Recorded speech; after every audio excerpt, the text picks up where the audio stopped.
पातूर येथे नगर परिषद निवडणूक नाही तरी देखील RRC न्यूजचे लोकशाहीत लोकांचा आवाज बुलंद करण्यासाठी रणसंग्राम या कार्यक्रमातून जनतेच्या नेत्याविषयींच्या भावना जाणून घेतल्या। नेते विकासाचे आश्वासन देतात आणि झोपा काढतात अशी खरमरीत टीका सामान्य नागरिकांनी पातूर येथे व्यक्त केली।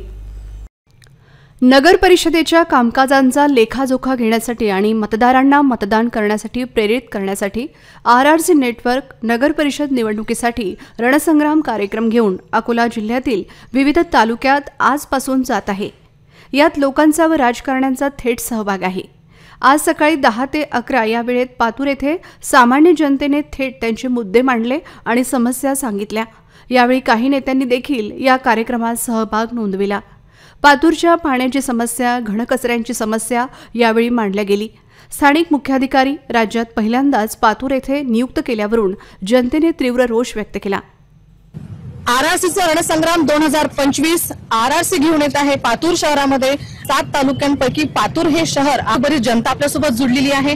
काय झाला विकास? पातूरचा विकास म्हणजे काहीच नाही। इथले आमदार खासदार झोपले, नगर परिषद मध्ये झोपले। सध्या जर आमच्या इथे जर गेलं तर सध्या इतका गटार आहे तर दारापुढे साचलेले, रातभर त्या मच्छरांना झोप लागत नाही। हे इथची समस्या आहे। लोकांना एकच आमचं म्हणणं आहे की नगरसेवक इथं मोठ्यातला नाही गेला पाहिजे, सामान्य जनतेतला नगरसेवक गेला पाहिजे की त्याला सामान्य लोकांची जाण राहील। काय वाटतं तुम्हाला? जेही नगरसेवक होऊन गेले त्यांनी इथलं विकास काम केलाय? काहीच नाही करत, फक्त आश्वासनं देतात आणि घरी झोपून राहतात। संतप्त झालेली पब्लिक तुम्ही बघू शकता। पातूर तालुक्यात सध्या आपण आहोत आणि हाच तालुका इथून वंचित राहिलेला आहे। अशीच पब्लिक आपल्यासोबत जुडलेली आहे। बघू इथं कशी सत्ता चालते हे राम भरोसे आहे। त्याच्यामुळे आज नगर परिषदेचं जे रखडलेलं आहे ते लोकांना वाटतं ठीक आहे, नसली नगर परिषद तरी चालते। त्याच्यामुळे ह्या सगळ्या समस्या आपण RRC मार्फत सरकार दरबारी पोहोचावे अशी आम्ही एक सर्वसामान्य जनता म्हणून आम्ही तुमच्या पुढे हे प्रश्न मांडले। सर्वप्रथम मी असं समजतो की पातूर नगर परिषद जी आहे ते हिच्या कामापासून तोंड फिरवत आहे आणि गेली कित्येक वर्षापासून आम्ही लहानाचे मोठे झालो इथं पातूर शहरामध्ये कोणत्या प्रकारचा विकास आम्हाला दिसून आलेला नाहीये। अनेक तक्रारी नगर परिषदेला पडलेल्या आहेत, अनेक माहितीचे अधिकार नगर परिषदेला पडलेले आहेत, परंतु शासनाचे हात किंवा इथल्या कर्मचाऱ्याचे हात आणि त्याच्या पाठीमागे असलेला राजकीय माणूस हा तिथपर्यंत त्याला पोहोचू देत नाही। या पातूर शहरामध्ये केलेला जेवढा काही इथं निधीचा वापर असेल त्याच्यात प्रचंड मोठा भ्रष्टाचार आहे।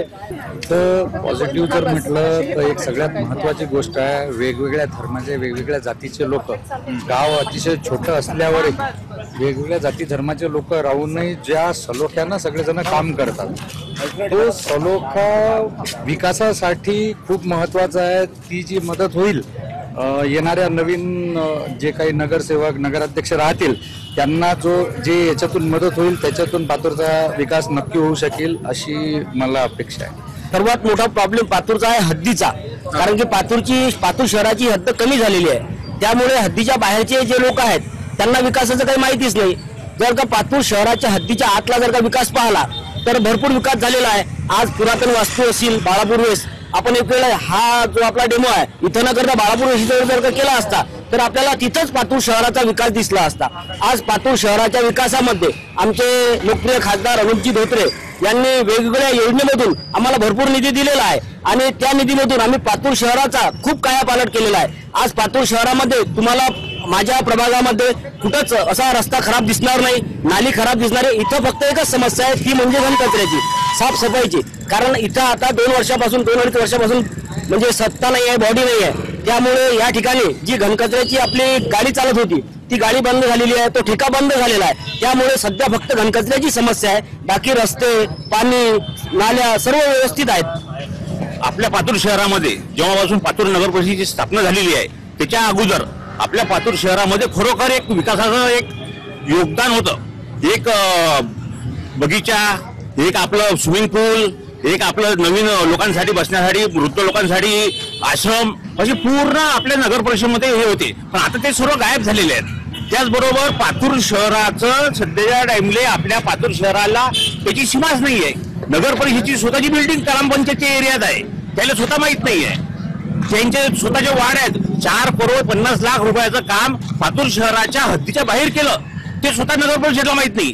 या ठिकाणी आम्हाला कायमस्वरूपी मुख्याधिकारी नाही, कोणत्या तरी 4-2 दिवस बुधवार गुरुवार असे या ठिकाणी मुख्याधिकारी मिळतात। ठीक आहे, सगळ्यात मोठी गोष्ट आहे की या ठिकाणी नजूलचा सर्वे झालेला नाही, प्रत्येक प्रॉपर्टीची मोजणी नाही आहे। त्यांच्या मनानं हे सगळ्या प्रॉपर्टीवर घर टॅक्स आकारतात, कित्येक वर्षापासून घराची मोजणी झालेली नाही आहे। नगरपालिकेच्या हद्दीमध्ये नळयोजना आलेली आहे। नळयोजना आल्यानंतर नगरपालिकेत शुद्ध पाणी मिळून आलं, काही काही भागात पाणी मिळतं, काही काही भागात पाणी मिळत नाही। जे प्रशासन आहे ते योग्य रीतीने चालू आहे, त्याच्यामध्ये कोणती कुठे पाणी शुद्ध मिळालं पाहिजे, विकास गावाचा काही नाही। मी प्रकाश चव्हाण, मी रिटायर शिक्षक आहो, मी खानापूर रोडवर राहतो। तर तिथं मला आता 30 वर्ष आले, अजूनही तिथं पिण्याचं पाणी आहे की नाही ते व्यवस्थित मिळत नाही। 8 दिवसांना येते आणि एकच पाईपलाईन 100 वेळा फुटते। मात्र आताही चला तुम्ही दाखवतो, खानापूर पातूर रोड, 100 वेळा दुरुस्त करतात। 2 कोटी आले से 1 कोटी ते दुरुस्तीला खर्च करून राहिले। सर यहाँ पे कैसा है, जो राजनीति है ना हमारे गांव की, तो ये राजनीति पूरी की पूरी एक ही बंदे के हाथ में है। वही बंदों के हाथ से मतलब पीढ़ी पीढ़ी उन्हीं के हाथ में चलते हुए आ रही है, इसीलिए विकास नहीं है हमारे गांव का। यहाँ का विकास जब भी होगा जब बदलाव होगा। गेल्या 10 वर्षापासून इथं आता पाईपलाईनचं काम तर चालूच आहे आणि कित्येक वेळा त्या पाईपलाईनच्या कामासाठी टेंडर जे ठेकेदार आहे त्या ठेकेदाराने टेंडर वाढवण्याचं काम चुकीच्या पद्धतीने या नगरपालिका प्रशासनाने केलेलं आहे। वास्तविक पाहता तसं करता येत नाही। आतापर्यंत त्या ठेकेदारांनी पैसे पण काढले तरी सुद्धा पातूर नगरपालिकेमध्ये आतापर्यंत काम अपूर्ण आहे। नगरपालिका म्हणते ग्रामपंचायत हद्दीत पाईपलाईन गेली, आम्ही काम करत नाही।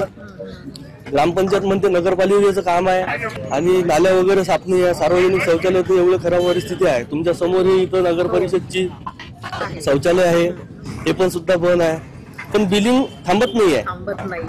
ठेकेदाराचं बिलिंग चालूच राहते।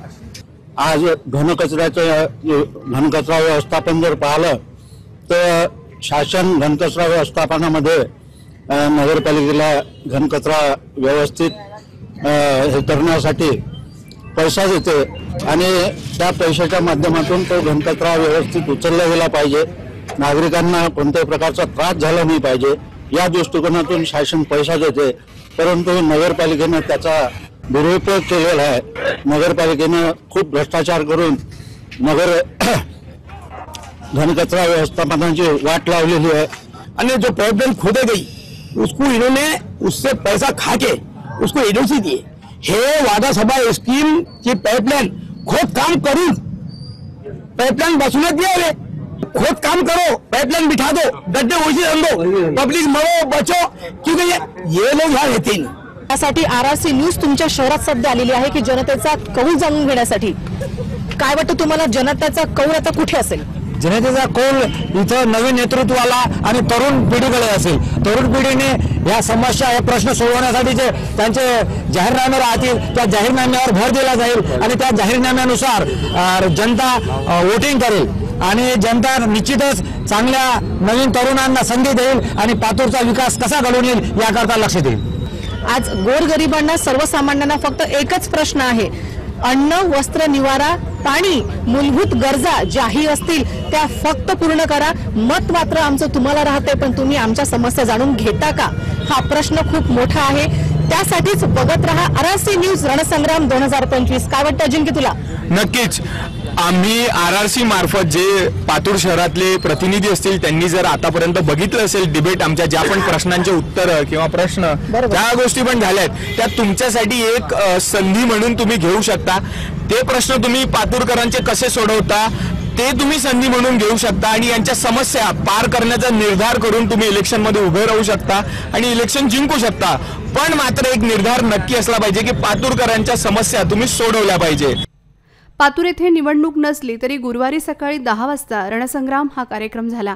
गुरुवारी दुपारी बाळापूरचा रणसंग्राम हा कार्यक्रम होता। शुक्रवार 14 नोव्हेंबर रोजी बार्शी टाकळी येथे नगरपंचायत समोर सकाळी 10 वाजता रणसंग्राम कार्यक्रम होणार आहे।